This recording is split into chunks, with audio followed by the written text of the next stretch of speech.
Welcome to Dev Talk with Dan, with special guest Kayla Lange. We explore how Kayla applied the principles of taking calculated risks, embracing discomfort, and staying true to her passions to achieve success in a rapidly evolving industry. Awesome. I'd like to welcome Kayla Lange, who has found success in IT through a rather non-traditional route. In fact, she holds an advanced degree in a very non-technical field. But what I'd like to start with is where we are today. So could you tell us, Kayla, a little bit about what you do now? Yeah, so currently I'm in an outside sales position for a managed IT provider. So, in a nutshell, that basically means that I work with all of our prospective clients who may or may not already have an IT solution place or in place rather, and might need to look for innovative technology to make them running more efficiently, or just simply have someone to call when there's a fire that needs to be put out. I basically work with those types of folks, learn more about what they're looking for, and see if ultimately if the solutions that we provide are the right fit. So making friends and talking about IT is pretty much what I do. So do people tend to come to you, or do you seek out people who might need your services? It's a little bit of a mix of both, such as the way of sales. Sometimes it's me reaching out and saying, "Hey, I'm sure you want nothing to do with me, but I may or may not hold the cure for your potential cancer," as it relates to IT, of course. Or it'll be them saying, "Hey, we really need help. We think you might be able to come in and fix what's going on." So, healthy mix of both. What do you enjoy most about your work? What motivates you? Yeah, I would say as far as the work itself, I'm a big people person. I'm a big relationship builder. So ultimately, regardless of whether or not we are the right fit or whether we can help, it's nice to make good connections, and that's what it's all about. Really, at the end of the day, is the relationship building. But I would say specific to where I work and the situation I'm in now, it's my team and the camaraderie, the friendly competition. I love the people that I work with too. So that definitely gets me by.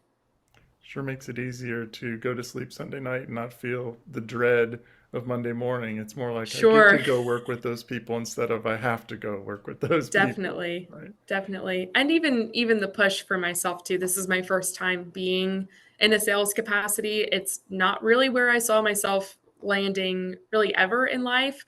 It's just I've kind of stumbled up into this role based on, I'd say, my strengths.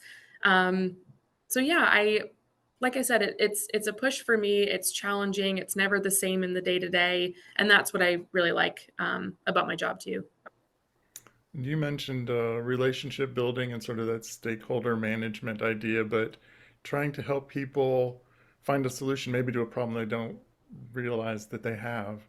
Yeah. Um, do you think that that's something that, underpinned your career, obviously as a technical recruiter, but a strength that you have brought forward from there?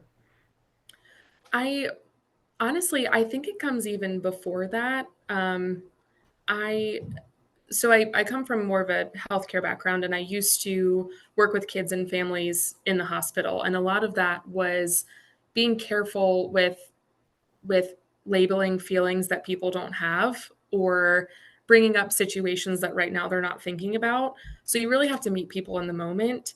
I In the world of IT, it's a little bit different because you want to tread carefully, especially as a salesperson. Like I don't want to oversell myself and make you think about things that might not be on your mind right now, but it's still possible that what you have in place today might be making you happy. It might not totally be broken, but it also could be working better for you.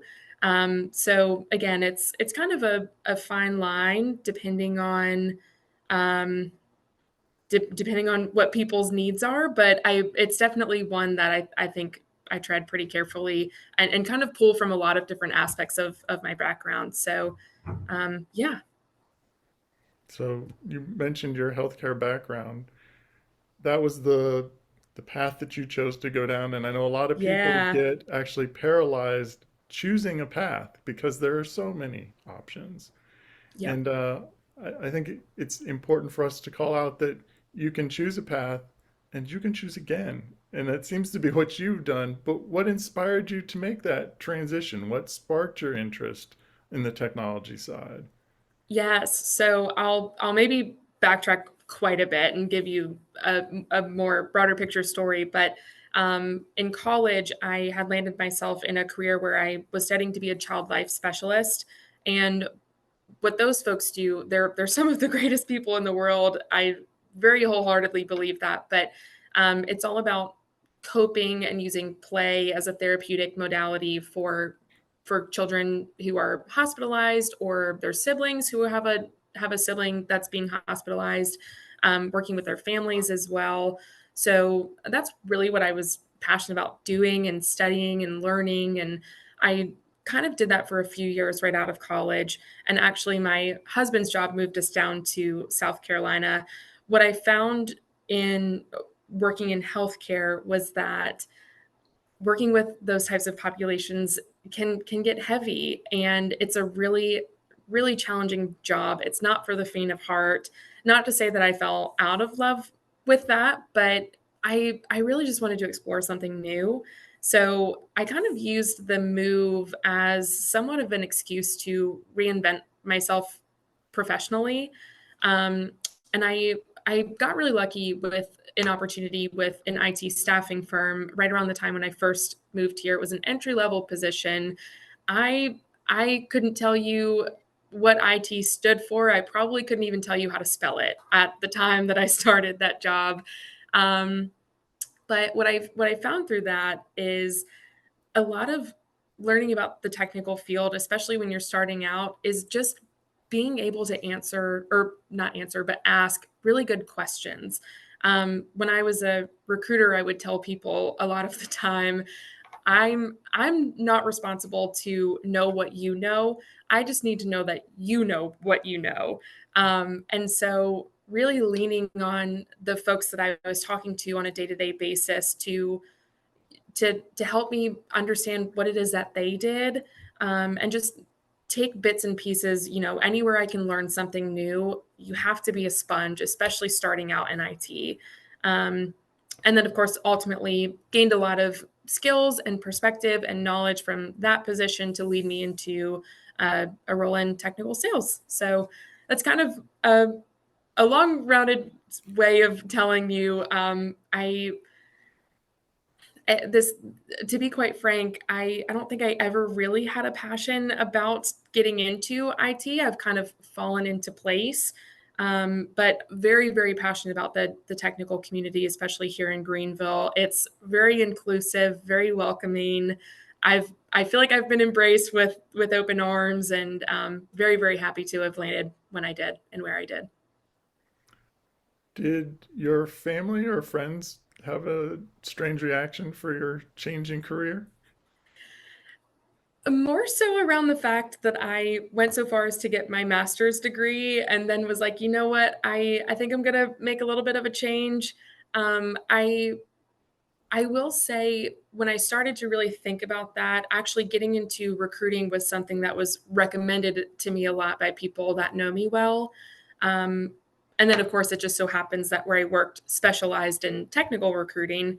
Um, so it wasn't so much a strange reaction as much as it was just, like you said, you can change your path whenever you need to. It's never really too late to try something new. It was more so you have to look at the soft skills, and I could really see you doing something like this based on your personality and the type of person that you are. Um, so that was kind of where I really fell back on, was not so much the education that I had gained, but who I really was to the core. Right. I talked to a lot of people who are trying to get into software development in some way or another, and it's not easy these days, in particular as a junior developer, to get a Definitely. break, right? But what I find is that people often underestimate the transferable skills they have from some other occupation, hobby, interests, side gig, that they did when they were in high school, whatever, that Yep. really does underpin, like you said, not just what you do, but who you really are. And that's the unique thing that you can bring to a team, to an organization. And there's lots of people who talk about how to hone your resume or whatever, but I think the best thing you can do is feature what makes you stand out and what you have to offer as an individual through the experiences that you've Definitely. gained. And because that's what I know when I build a team, I'm looking to round out a team. I'm not looking to add just another person just like the people on the team. Right. So that you have a different path, a different background, a different experience, and like maybe you bring an expertise in testing or something that I'm like, yes, the team totally needs that, right? Or you bring an expertise in an area that they're just lacking. Sure. I If you show up in the interview or your resume comes across my desk and I spot that, well, you're past the first gate. Like, Yep. so be sure to highlight those things in your experience, when you're applying for jobs. Absolutely. Do you Did you have to acquire any special skills in your transition? You kind of mentioned how you sort of fell into technical recruiting, but was Yeah. there something you felt like you needed to do on the side to keep up or catch up or retool? One of the things that I really threw myself into was immersing into the technical community as much as possible. And I've found again, like I was talking to technical folks all day, every day in and day out. I still, especially post pandemic, there's so much value in that face to face time. So outside of just making phone calls and hoping people answer me, it was going to like tech specific networking events or another thing I really enjoyed spending my time doing was going to tech specific, almost like lunch and learns, going, if there was an event where I could learn something, pick up something new, it just gave me that much more to talk about when I was speaking with someone technical. But I think even even more important than that and almost even more broadly than that is vulnerability to just ask good questions. I You kind of have to let go of the ego in a sense, and I think the best thing someone can do, especially when they're breaking into any field that they haven't spent a lot of time in, is just admit what you do know and what you don't know, because even if you don't code in a certain language or you're not quite sure what something means. I still face that every single day. Um, but you still have a lot of value to add outside of your lack of foundational knowledge. Not to like come off in in too harsh of a way, but all of that to say, like, there you can still provide a lot of value even while you're starting out and still learning.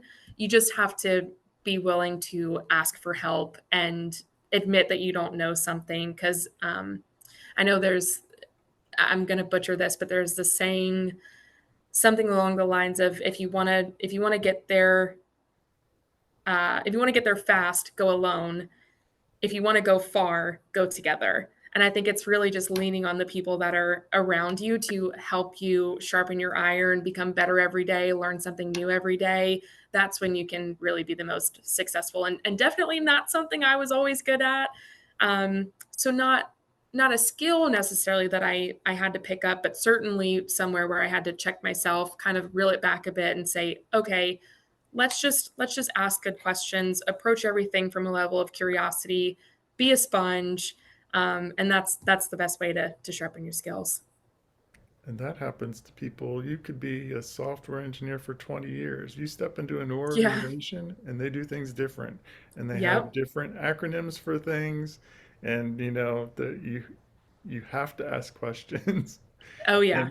And it's even scary for people who've been around it for a long time who because they become used to doing it a certain way or because they didn't realize even I learned a new way to deploy things from GitHub today that I'd never heard of before.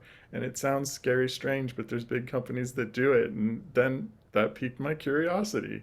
And For maybe that sure. is something now I should look into and maybe speak more about or adopt. Yep. Certainly, there's some experimentation to do there. There is more than one way to work. There's more than one Yeah. process to follow, and there's more than one way to solve the problem at hand. And And if that's anyone's looking into, wanting to get into a field that is not stagnant and is always changing, IT is it because there's not really much that's the same across the board regardless of where you go. IT or technology is always going to evolve. There's always something new you can learn or try or do differently. Um, so yeah, but you kind of just have to roll with the punches and evolve as things change, which is really important. I think you nailed it though. It's just be curious and open to learning new things. Yep. There's a million questions to ask because there's a million things to learn. And Right, you can learn exactly. something from everybody. That's why we have the podcast to begin with. You can learn There you something go. from everybody. Yeah, I think that's a great takeaway. What would you say is the best career advice that you've ever received, and who did you get it from? Ooh. Um, wow, that's a great question. I would say I can't really nail down who exactly I've learned this from because I've learned it from a lot of people, whether managers, colleagues, peers, people outside of my professional life, is is just to trust yourself and to not be afraid to fail because I think the best thing about failing is that it teaches you how to be better the next time you do that same thing again. And honestly, if you fail even in front of someone, odds are the next time you try again, they might not even remember that you didn't do so great the first time. Um, I If anyone knows me personally, I am very over analytical. I'm a huge overthinker. I There's this term I hear a lot that's paralysis by analysis. And it's just the more you overthink, the more you freeze up and you're not really doing anything other than sitting and spiraling, which isn't healthy. Right. And so again, just letting go of that fear of failure, letting yourself fail because it's just going to make you that much better the next time around. And ask for help. People are around you for a reason. And to your point, the background that I come from is vastly different than where my teammate comes from, where my manager comes from, and there's so much you can learn from the people that are around you. And if you can learn from their mistakes, then you don't really have to start from square one. You can start in the middle and go from there. So, um, yeah, trusting yourself and not being afraid to mess up every now and then is advice I would give to anyone. That's really good advice. And in this career field, while we were talking, something just changed. There's a new version, there's a new something that just Yep. happened, and it may even be completely relevant to your job, like in the Yeah. morning news, right?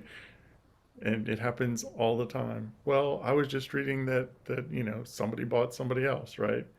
We won't Hmm. see the impact of that or know how that's going to work out.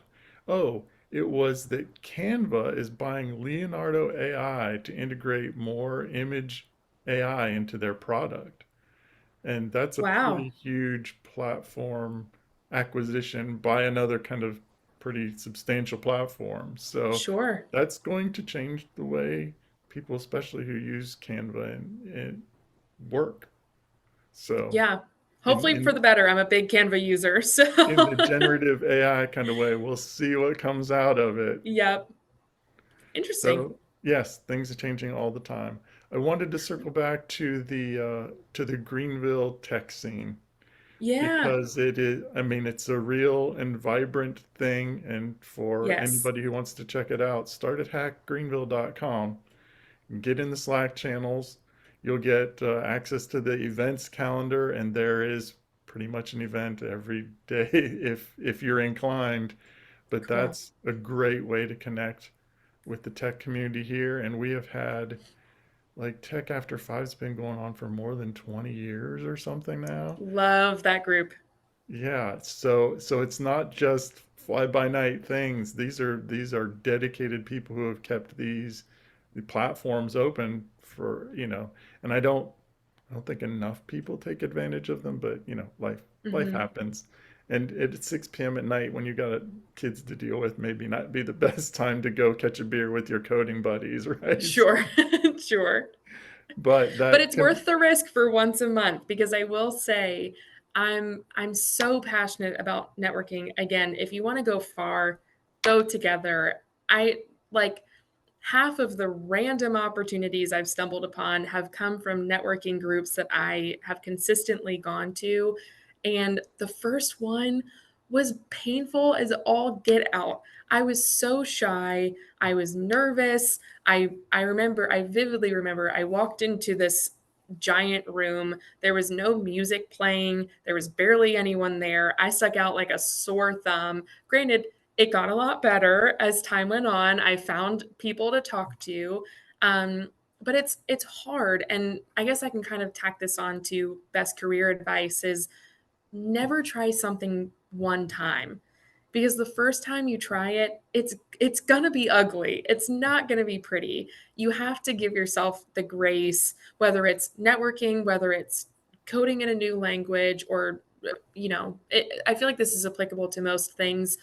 Push yourself to try it at least 3 to 5 times and feel out how much you can get better every time you just push yourself to try. Because if you go to a networking event or you try one thing once and let yourself fail there, you're never going to improve. Um, and I'm really passionate about leaning on your network, and it's not an easy thing to do. You gotta put yourself out there and meet like-minded folks that can sharpen your iron. So I had to go off on that tangent just a little bit because I think that's also pretty important. well, I can vividly remember times when I have confronted something at work that I was not an expert in and have leaned on somebody in my network who had far more expertise to me to Oh at yeah. least point me to a resource. I mean, if I'm not asking you to work for free, but if you can point me to a Right. resource or, you know, help get me unstuck. And I'll say it's usually about Kubernetes, but that's a whole different podcast. Uh, so, but the people in your network are a valuable resource, and I think they're not the first resource you think of. Maybe, Yeah. you go to your team first or you Google something, but they are there and they're helpful and they're useful and they want to be, they want to be Yep. part of a community and network and share their knowledge and that goes back to the tech scene we were talking about. And a lot of those people I'm connected to on LinkedIn, and Hmm. we celebrate each other's successes, Yeah. career change, got a win, got a certification, and look out for each other in the tech community as well by, providing advice and support. So Definitely. it's been very cool to be a part of. I did notice that sort of pandemic and the remote work shift that I lost track Yeah. somewhere of the local scene, and I'm very glad that I took the time to dive back in, and I'm going to get to a live event very soon, any day now. It's never too late to get back on track. It's never too late. So, is there um, a particular piece of advice that you would like to leave everybody with as they maybe struggle to get into technology or don't feel like they have, are overanalyzing the path that they could take Yeah. or the analysis process or the fear of making a decision Specifically to breaking into IT. to making their career happen? Sure. Um, just knock down doors and make noise and be yourself. And again, don't be afraid to fail. You can always try again or do something different later on. Truly, it's never too late. And the the tech community is very inclusive and welcoming, and they'll help you if you speak up and ask for help. I truly don't know of many better places to be unless you work at Disney World, and even then, you might even be able to argue that the tech community is still pretty great. So, um, yeah, I just think, knock down doors and don't be afraid to ask people to look at your projects or tell you about this job that you're interested in. Their conversations are free, and you just gotta know who to reach out to and network with and just learn from. So I'm curious to know from you. You've asked me a few advice questions. What's your favorite piece of advice? Oh my, I'm going to give you the traditional technology answer, and that's it depends. Okay. Every piece of advice is circumstantial, but I think Sure. we covered a couple of things that are important. Be curious. If you want to be Yep. in technology, be curious. Things are changing and moving all the time. Be open to continuous learning.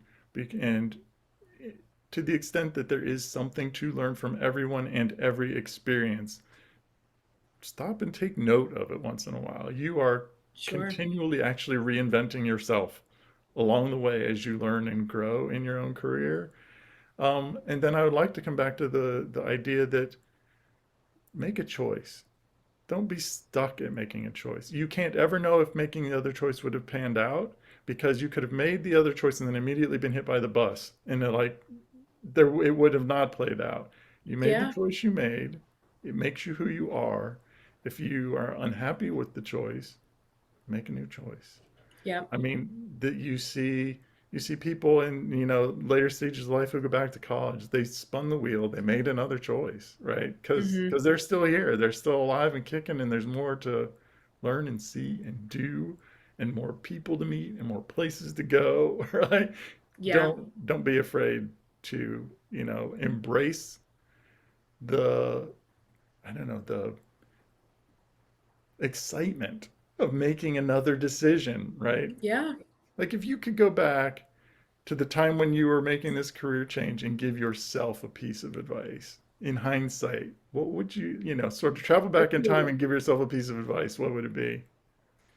I I don't know about advice, but I know I've told people this before, and I think it's something I'm proud that I did was was just take the leap. I applied to my first technical job because I was interested in it. I thought it sounded cool, and I thought it's something that maybe I could be good at.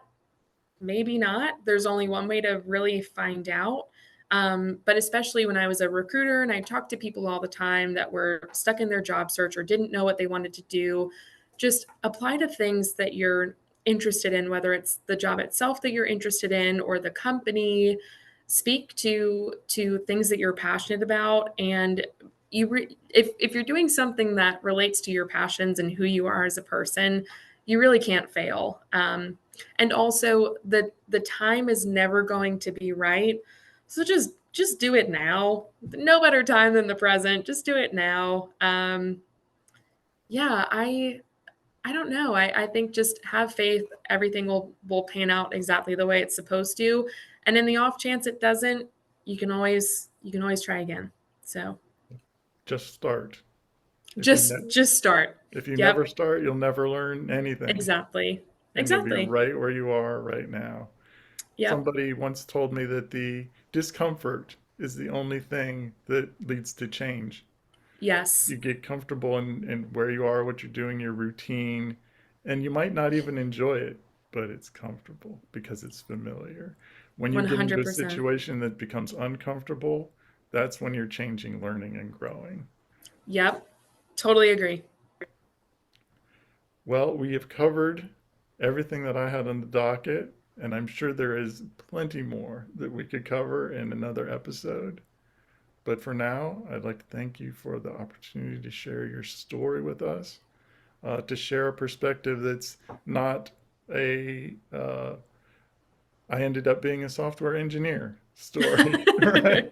And I appreciate your call out on the Greenville community and embracing that technology community. Yeah. And I think that's a call out to anybody. Like, no matter what city you're in, just go to Meetup and type in, Python group and go Oh yeah. find people to hang out with and to learn new stuff from. Because I guarantee there's a whole lot more ways to do Python than what you've done so far. Absolutely. Absolutely. Yeah, thanks so much for your time. Truly, I really appreciate conversation. And again, I'm not a technical person. I did not come from a technical background. So if I can be any testament to it's possible, it's possible.